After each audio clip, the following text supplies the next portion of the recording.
আসসালামু আলাইকুম। আজকে আমি একটা খুব অদ্ভুত জিনিস আপনাদের সাথে শেয়ার করব। সেটা হচ্ছে আমার পিছনে যেই একটা বাসার মতো দেখতে পাচ্ছেন, মনে হচ্ছে যে বাসা। আমি ক্যামেরাটা ঘুরাই একটু দেখাই আপনাদেরকে। এই যে একটা বাসার মতো আসলে দেখা যাচ্ছে।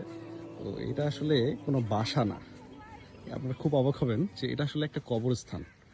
এবং আমি এই রাস্তা দিয়ে যাচ্ছিলাম, আমি একটু দাদু বাসায় আসছি।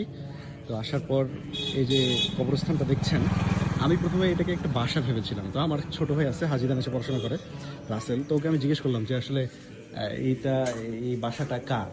ও একটু হেসে বললো যে এটা তো আসলে কারো বাসা না, এইটা হচ্ছে একটা কবরস্থান। এবং আমি খুবই অবাক যে এখানে আসলে কোনো কবর নাই, কিন্তু কবরস্থান। আমি রাসেলের কাছে শুনলাম আর কি যে এটা আসলে কার। রাসেল একটু যদি সংক্ষেপে বলো যে এটা কার ছিল। হচ্ছে ওকে। তো উনি হচ্ছে ঢাকায় থাকেন আর কি।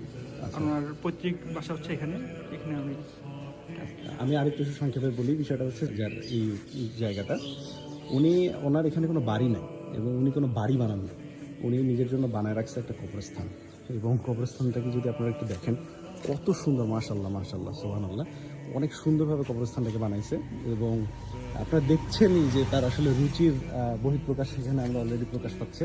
এবং এখানে ইলেকট্রিসিটির লাইন থেকে শুরু করে সব রকম ফ্যাসিলিটিস রাখা হয়েছে। কিন্তু মজার ব্যাপার হচ্ছে এখন পর্যন্ত কোনো কবর নেই। যতটুকু সম্ভব জানতে পেরেছি যে তার কবরটাই এখানে হবে, এই জন্যই আসলে সে এখানে ইয়ে করেছে আর কি। তো বিষয়টা আমার কাছে একটু অন্যরকম লাগলো যে আমরা দুনিয়ার সব কিছু, মানে দুনিয়াতে সব কিছু আমরা চাই, দুনিয়াতে বাড়ি চাই, সুন্দর বাড়ি চাই, গাড়ি চাই, বিভিন্ন মন্দির চাই, কিন্তু আমরা একবারও আসলে পরকালের কথা চিন্তা করি না। তো এই জিনিসটা উনি ভবিষ্যতের কথা চিন্তা করেছে এবং সব কিছু মিলিয়ে এই যে একটা নান্দনিক একটা কবরস্থান তৈরি করেছে। তবে বিষয়টা, চিন্তাধারাটা অনেক ইউনিক এবং আশা করছি আপনাদের খুব ভালো লাগলো।